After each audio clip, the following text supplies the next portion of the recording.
Hello everybody and welcome back to my channel. I'm Porzellan and today I'll be showing you how I 3D modeled my Makoto's Phantom Thief outfit accessories. Even if you're not cosplaying Makoto specifically, these techniques could be helpful for lots of different cosplay things, such as curved objects or for things like modeling knurling. I hope you guys enjoy! Let's start by modeling her mask. To begin, like usual, I'm going to be starting with some reference photos of my character. This time around I'll also be using a little mannequin head to help me scale my mask to my exact measurements. This little mannequin was created with the program Armorsmith, which I'm not too familiar with at the moment, but I'm hoping to cover it in future videos. After I've got my reference photos lined up, I'm ready to begin. First I'll start out by tracing out half of her mask. It doesn't need to be perfect since with Fusion we can always come back and edit our sketch later. For now I'm just worried about the basic shape. I'll be coming back later to add the rest of the details. Since my reference photo wasn't at the best angle, I ended up sort of just winging it anyways and going with whatever I thought looked best. Now typically to make this into a 3D object we would just extrude to bring our model to life. However, I want my mask to be curved and not flat, so to do that we first have to do another step.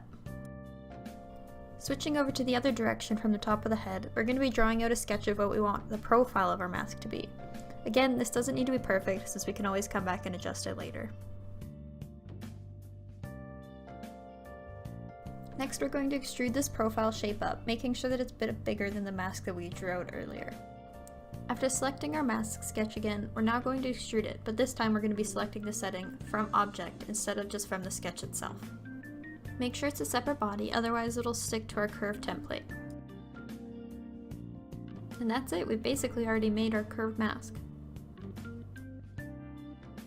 Afterwards, we no longer need that curved profile, so you can remove it if you'd like. Now that we have our basic mask done, I'm just going to be going back and adding in the few little details that she has. I'm extruding these details in the same way, but this time I'll be cutting away from the mask body that we already have. For the tiny little rivet details, I'm just going to be adding in some small spheres and moving them into the correct spot and then joining it with the mask.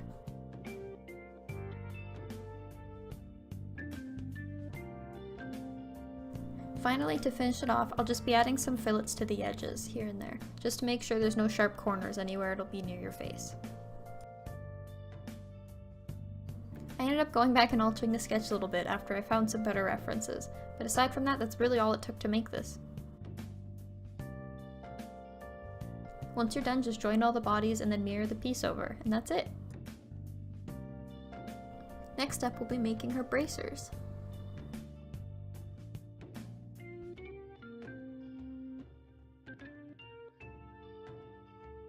To start, I first began by drawing out the rough dimensions of my fist.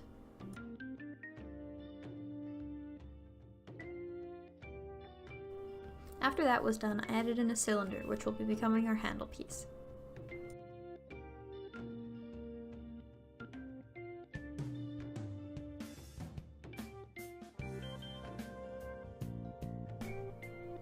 After I had my cylinder all ready to go, I began sketching out how I want my guard shape to look. As usual, I just mirrored over my design and made adjustments as necessary. Once I was happy with how it looked, I just offset it.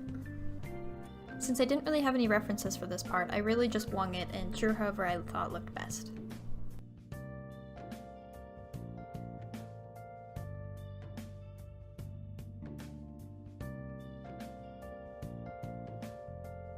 To turn our sketch into a 3D shape, I just used the extrude tool again. To smooth out the edges, I just used the fillet and the chamfer tools again.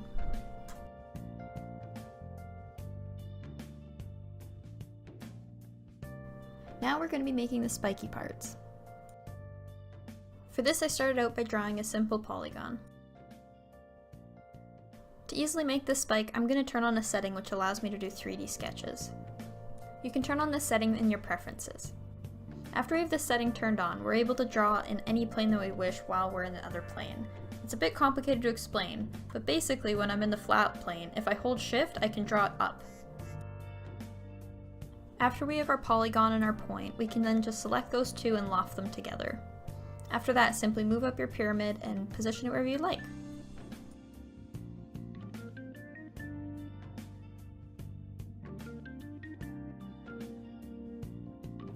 To make the spike on the other side, I'm just copying over and rotating one and aligning it as best as I see fit. I ended up going back in the timeline from before I copied it and adding some fillets to the spike edges. They ended up being really sharp even after printing, so I probably could have gave them a bit more of a curved edge anyways. After jumping back forward in the timeline, it'll also adjust the one that we copied over. To easily mirror over my spike, I created a horizontal plane along the center of the grip.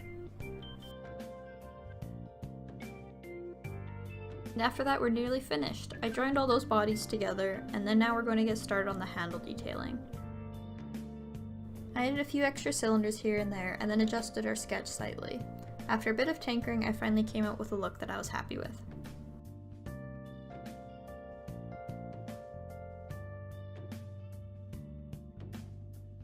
Finally, for an extra final touch, I'm going to be adding some knurling to our handle, which is basically just a grippy texture on the outside of it. To do this, I'm going to be using the coil tool. I'm making it a tiny bit smaller than the diameter of our handle. It took a tiny bit of tinkering with the settings to get it to look how I wanted, but you're basically looking for one tiny cutout along the entire handle. Again, we can always come back after and alter these settings, so don't worry about getting it perfect on the first try.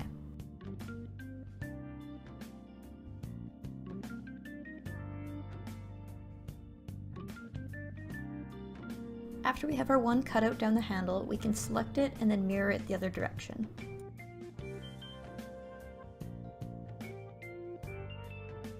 To make our circular pattern, I first added in an axis through the center of the handle.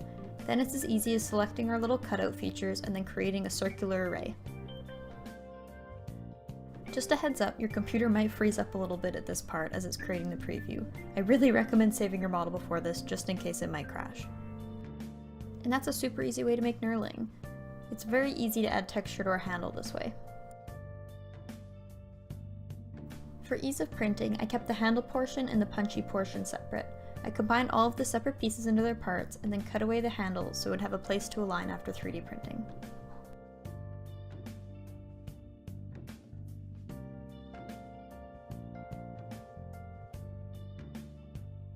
I cleaned up this slot, adding a tiny bit of tolerance to make sure it would fit together afterwards. It's always a good idea to also add some extra fillets to make them easier to assemble. And finally, you're done! This is what mine looked like after painting. I had to film this part with one hand, so sorry if it seems a little awkward, but the PLA definitely has enough room to flex to allow you to put in the handle after printing. To finish them off, I was pretty lazy this time around, using only a single coat of filler primer and some spray paint. I added in some weathering with some watered down acrylic paint, and that's all it took. I hope this helps some of you. I know I've been pretty lax lately about uploading some videos, and I'm hoping to get back into the flow of it soon. I've recently built my own PC, so I'm hoping to also get into live streaming some 3D modeling sessions soon. As always, I have the files and raw prints available for sale on my Etsy, which are linked in the description below. See you guys next time!